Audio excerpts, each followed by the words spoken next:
Hey everyone, welcome back to my channel, and welcome to day 6 of Bookmas. Today we're talking about the 25 books I want to read in 2025. So this year I was a little more strategic about what books I chose, because last year I picked some books that I wasn't sure were coming out in 2024, and it did end up biting me. So I picked 12 books that I already own, 12 books that are coming out in 2025, but the beginning half of 2025, just in case they get pushed out. And then one book that just came out in 2024, but I don't own yet. So that's what makes up my 25. I'm going to go through these in no particular order. There's only one book on here that I don't know the full synopsis of. The rest of them I'm just going to kind of go off memory. And I'm just going to go through them in the order that I put them in my reading journal, just so I know I don't miss any. So number 1, which is also my number 1 most anticipated read of 2025, is Rebel Witch by Kristen Cicerelli. This is the second book in the Heartless Hunter or Crimson Moth duology, and I'm so excited for this book. I can't talk too much about it, but the premise of the first book was that it is a witch hunter romance, whereas Rune is our main female character. She is a witch, but she also moonlights as a socialite to try to figure out who they're going after, see if she can hear anything about what's going on with the hunter side of things. So she's the rebel witch, I am assuming, because she does go behind everybody's backs and frees these witches or tries to free these witches before they get caught. And then Gideon is the love interest and the brother of her best friend, and he is the number 1 witch hunter. So they both she obviously knows he's a witch hunter, but he has his questions about whether or not she's a witch, because she does obviously things that make him question that. So they're both kind of using each other, but there is a romance there. It was a slow burn. This is a YA. It's not a very spicy book. I'm very excited to see how she concludes this little duology, because I adored the first book. So I'm hoping it doesn't let me down. Number 2 is Onyx Storm by Rebecca Yarros. This comes out pretty close to the beginning of the year, January, I believe. This is the 3rd book in the Empyrean series, which is the 4th Wing series, and as we all can assume, it's going to take place after the events of Iron Flame. There was a big revelation kind of moment that happened at the end of the 2nd book. Not really a revelation, but an oh shit moment. So I think that this is going to deal a lot with that, but I think we're going to learn a lot. I think this is still going to be a book where we're learning. Personally, I don't know, but that's how I feel about some of the other things going on in this world. So I'm excited for it. I am putting full faith into Rebecca Yarros that she knows what she's doing, because she was an author long before the 4th Wing series. But I'm excited to see what the second half of this, I believe going to be 5-book series, how it starts off. So that will be a read early on in the year. A book I already own is Half a Soul by Olivia Atwater, and this is part of a Regency fairy tale, romance, fantasy kind of thing. And it's about a woman who is cursed by a fairy to have half a soul. And now she's going through Regency balls and stuff to try to find a husband. And now she's also kind of been socializing with someone that is maybe not has the best reputation. So now she's trying to see if her reputation can survive the rumors of her curse, as well as the new association she has with this person that is not high standard in society. And I'm assuming he becomes the love interest, but I don't know. It's a very short book. I'm excited to read it. I think it's going to be a cozier fantasy, but we'll see. Next is Fearless by Lauren Roberts. This is the 3rd and final book in the Powerless trilogy. That's all I have to say about that, I guess. We have Peyton and Kai as our 2 main characters, and that's who the romance is mainly between. And then you also have his brother, whose name is escaping me right now, who is also involved in his own ways, obviously. And the last book saw a lot of Peyton and Kai together. And then, what is his brother's name? That is going to bother me. Kit. His brother Kit has a role in this as well, and I think that there's going to be a lot of feuding between the 3 of them in the 3rd book based on how the 2nd book ended. And I'm interested to see how this ends compared to how Red Queen ended, because I did finish that quartet or whatever it was this year.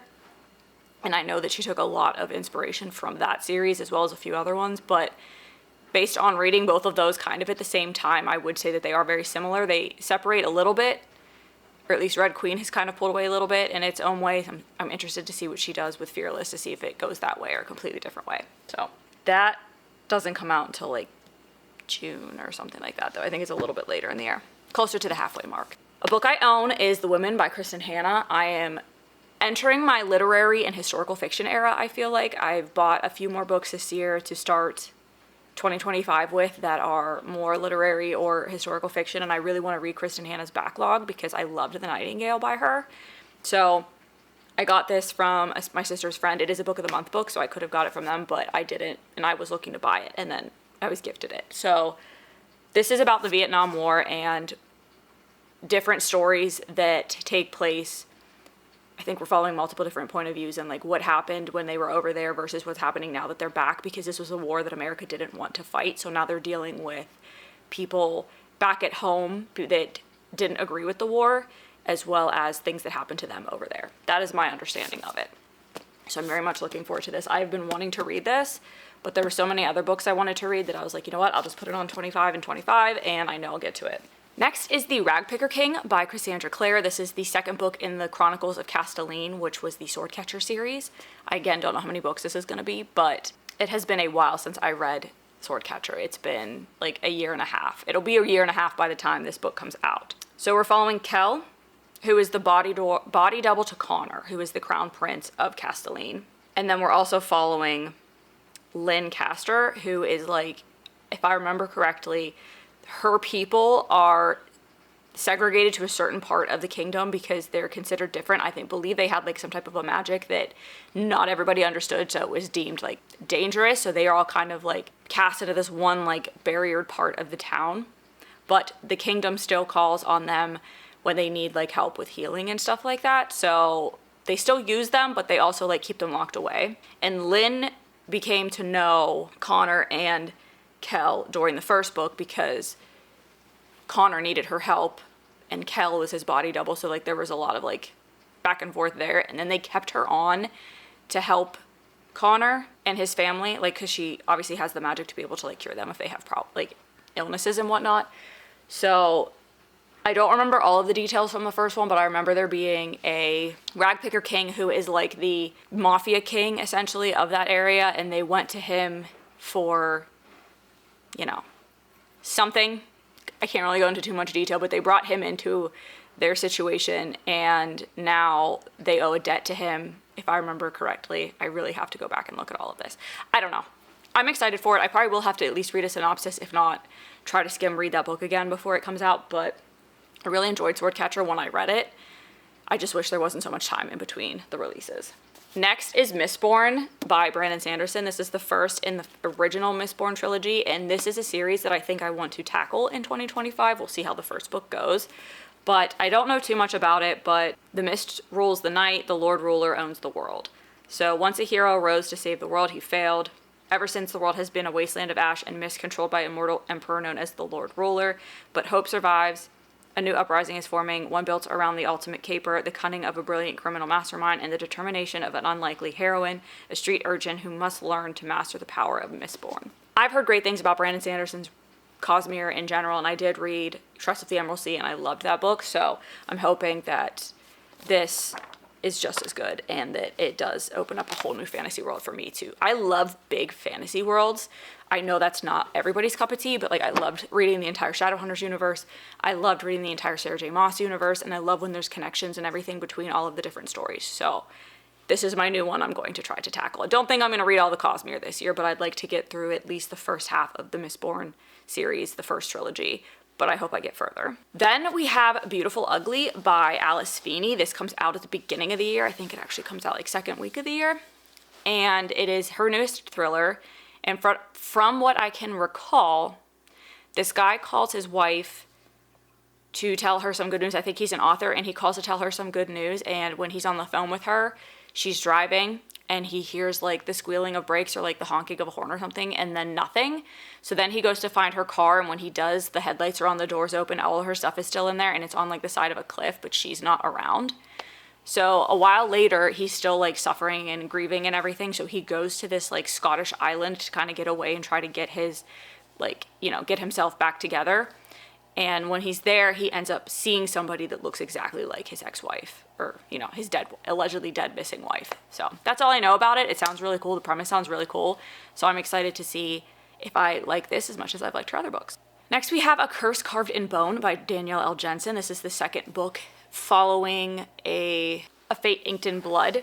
And this is like a Norse god inspired fantasy. And we have our main character, I want to say her name was Freya, but I don't think it is. Yeah, it is Freya. We have our main character Freya, who was like forced to become like the second wife to this like big military leader guy, and he wants to use her because she has like goddess powers that they discovered. But then there's like a romance between her and his son, and everything that comes out of that, and her learning that like she's not going to bow down to this man, and like what she's really her agenda versus his agenda, and them trying to like sneak around to do what is right versus what the father wants to do.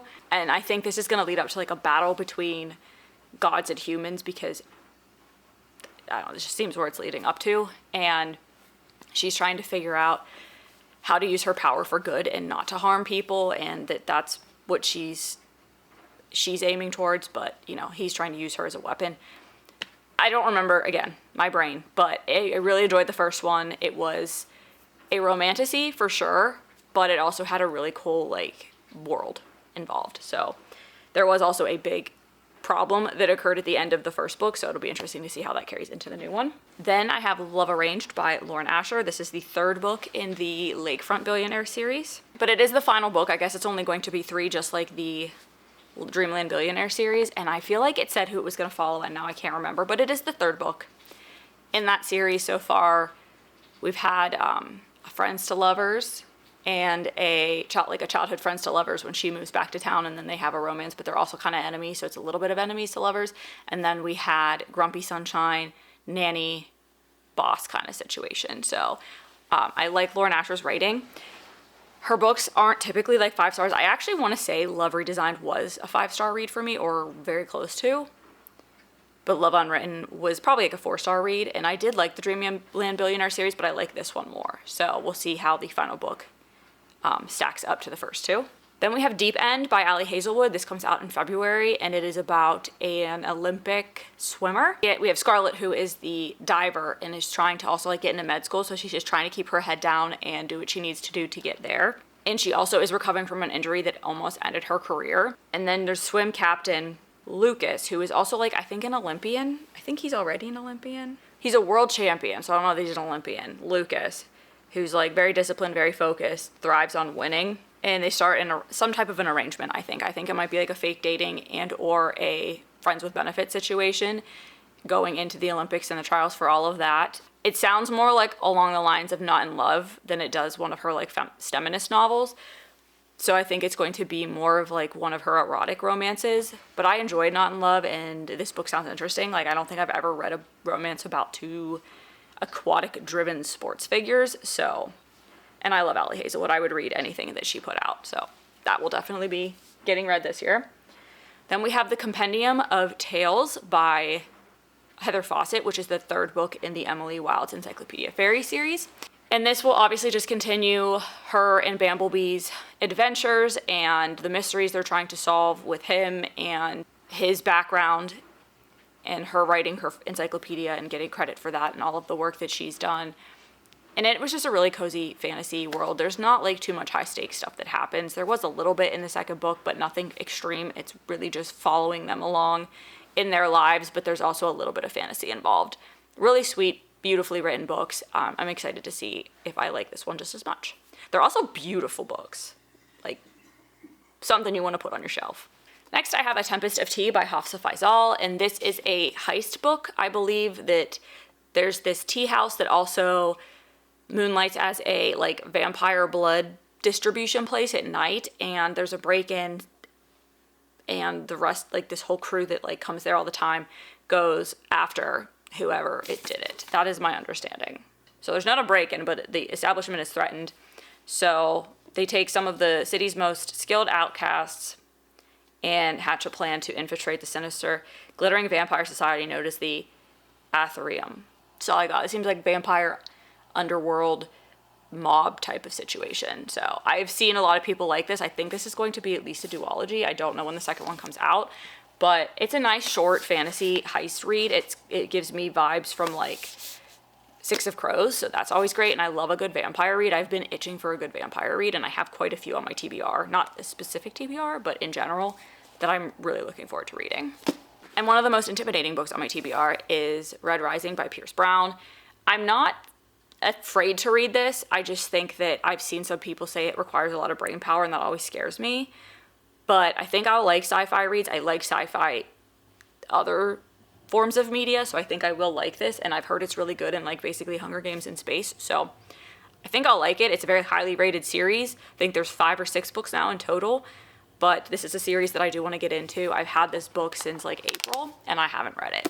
So definitely will be focusing on getting this on an early in the year TBR so that I can decide if I want to move forward with the rest of the series. I have Foxglove by Adeline Grace. This is the second book in the Belladonna series, and I just read Belladonna like 2 months ago. I was waiting for Foxglove to come out in paperback, and I'll have to wait for Wisteria. But this will focus on Cigna and Death again, but then also her cousin Blythe, I believe, and Death's brother Fate. I think that's what this one's going to focus on, based on how the last one ended and a little bit of the synopsis on the back. I'm not going to read too much about what's going to happen, but those are the characters it's going to focus on, and I think there's going to be another mystery afoot. So I really liked Belladonna. I thought it was a beautifully written, atmospheric book. I enjoyed the romance in it, but I also enjoyed like the found family aspect of it, so I'm hoping that continues on in a stronger fashion in this one. The book that is out that I do not own is Throne of Secrets by Carrie Maniscalco. That's the second book in her Princes of Sin series, which the first one followed Envy, and I believe this one follows Gluttony. This one follows Gluttony, and from what I remember from the last one, Gluttony has this like enemy relationship with a journalist in their like underworld world, and I think that is who the love interest is going to be, and they have to kind of work together to figure out who's messing with his little part of the kingdom. So that's all I really know. It's just going to be a fun, kind of dark romance. I really enjoyed the last book, Throne of the Fallen, and I loved Kingdom of the Wicked trilogy, so I'm very excited to see all of the brothers' stories. I don't know how many she's going to write. I don't know if she's going to do one for every brother, but these ones have definitely been, like, Envy was the biggest, had the biggest presence, I'd say, in Kingdom of the Wicked, and he got the first book, and then I would like to say that Gluttony did, but I feel like the brothers had pretty even appearances in Throne of the Fallen, but I don't remember exactly. So I love that world. I love those characters. I'm excited for another installment in that series. I also have Blood and Honey by Shelby Mahurin. This is the second book in the Serpent and Dove series, and this is another one I'm going to probably have to remember things about. I remember it's a witch hunter, and if I remember correctly, there was a marriage of convenience or like a forced marriage situation in the first book between Lou and Reed, I want to say is the boy. Yeah. And her friend, I think, is also going to be more involved in this, and it's going to be more witchy than build-up, which I think Serpent and Dove was more of the build-up of the story in the world and learning about the covens and everything. I think this one's going to focus on a coven that played a big part of the second half of Serpent and Dove. So I really, really liked Serpent and Dove. I wish I would have waited this long to read this one, which is why I put it on this TBR, so that maybe I'll force myself to read it a little bit earlier in the year. And I do have Gods and Monsters, which is the third one, so I do want to get through this pretty early on. Next is Fahrenheit 182, which is Mark Hoppus's memoir. I love Blink-182. I love Mark Hoppus, and if you're not familiar with him, he is the bassist / one of the singers for Blink-182, and he recently had a battle with cancer, which he is now in remission from. So I'm assuming this book will focus on not only the beginning parts of his life and his career, but also the most recent part where he did overcome cancer and how that impacted him. So I love him. I think he's freaking hilarious. So I'm so excited to see how this book shows his personality. Then I have Rewind It Back by Liz Tom Ford. This is the 5th book in the Windy City series, and all I know is that it's Rio's book. There's really not much else information on it other than it's Rio's book, and I've been waiting for this one for so long. He is such a sweetie. I love Rio, and I can't wait for him to finally get his happily ever after. And my probably second most anticipated read of the year is the one that I do have to kind of read because I don't know the complete situation on it, but it is The Night and the Moth by Rachel Gillig. So it's the first book in her newest duology. She writes duologies. She has said that she's not a big series writer kind of person. So this will be a duology just like the Shepherd King duology. And this Sybil Delling has spent 9 years dreaming of having no dreams at all. Like the other foundling girls who traded a decade of service for a home in the great cathedral, Sybil is a diviner. In her dreams, she receives visions from 6 unearthly figures known as omens. From them, she can predict terrible things before they occur, and lords and common folk alike travel across the kingdom of Tram's windswept moors to learn their futures by her dreams. Just as she and her sister, diviners, near the end of their service, a mysterious knight arrives at the cathedral. Rude, heretical, and devilishly handsome, the knight Roderick has no respect for Sybil's vision. But when Sybil's fellow diviners begin to vanish one by one, she has no choice but to seek his help for finding them. For the world outside the cathedral's cloister is wrought with peril. Only the gods have the answer she is seeking, and as much as she'd rather avoid Roderick's dark eyes and sharp tongue, only a heretic can defeat a god. I'm excited. I love her, like, the atmospheres of her books. They're just like, and that sounds like it's going to be around the same type of, like, a gothic fantasy feel, so very, very, very, very excited for that book. And the cover is gorgeous. I'm hoping one of my subscriptions does that as the monthly book. So I have not pre-ordered it yet, but if they don't, I am going to pre-order it from Barnes & Noble because I think they have a really beautiful special edition. Then I have Truly Devious by Maureen Johnson. I bought the first 3 books in this series, and it is a YA mystery that takes place at this academy, and I think like 2 people are kidnapped, and they're obviously never found years ago, and then later on, a true crime aficionado, Stevie Bella, is set to begin her first year at this academy and is determined to solve the cold case. This has like Good Girl's Guide to Murder vibes, now that I'm actually reading it. She will solve it when she gets a grip on her demanding new school life and her housemates, the inventor, the novelist, the actor, and the artist, and the jokester. But Truly Devious makes a surprise return. I guess that was it's the pseudonym that the wife and daughter's kidnapper used. Truly Devious makes a surprise return. The past has crawled out of its grave and someone has gotten away with murder. I've heard great things about this. I love a good YA mystery thriller series, so I know I'm going to love this. And I, like I said, have the first 3. I think there's 5 now. Back to saying I'm in my literary fiction, historical fiction, like I think I'm entering that era of my life. This is Frederick Bachman's Anxious People. It's New Year's Eve and House Trick's estate agents are showing people around an upmarket apartment when an incompetent bank robber rushes in and politely takes everyone hostage. For Annalena and Roger, busy buying up apartments to fill the hole in their marriage, it's something else to talk about. For Julia and Ro, panicky parents-to-be, it's yet another worry. Lonely bank manager Zara only came here for the view, while 87-year-old grandmother Estelle seems rather pleased by the company. As the police gather outside, the anxious strangers huddled within try to make the best of a very sticky situation. But could it be that they have a whole lot more in common than meets the eye? So I think it's like a hold-up situation. Oh, there's like mixed media in here. A little bit. It's a hostage situation. Like I said, everybody has something that they're dealing with in the back that makes them anxious. And I'm an anxious people, so I'm excited to see how this, if I like this. I've never read one of his books. I may read one of his other books before I get to this one, but I do have the Beartown trilogy. A Man Called Ove, my grandmother sends her regards and apologies, and Britt Marie was here. So I have quite a few of his books, but I think I'm most excited for this one in the Beartown series. We'll see. Then I have An Ember in the Ashes by Sabaa Tahir. This is a situation where a girl goes in to spy from within a military academy because her brother is arrested for treason. So she's trying to get rebels to help her rescue him. So she has to go into the academy to spy for them. And then she meets the school's finest soldier and secretly its most unwilling. So he's like an unwilling soldier. And they will realize that their destinies are intertwined and that their choices will change the fate of the empire itself. So I've heard great things about this series. Again, it's a YA series. Hopefully it'll be fun, quick read. I think there's 3 other books. And I love the new covers, so I can't wait to make the picture and have them all line up. But I bought this a few months ago and then decided not to start another new series before the end of the year and to carry this one into 2025. Then I have Stephen King's Carrie. This is about a girl who goes to prom night and is basically like sabotaged. Carrie may be picked on by her classmates, but she has a gift. She can move things with her mind. Doors lock, candles fall.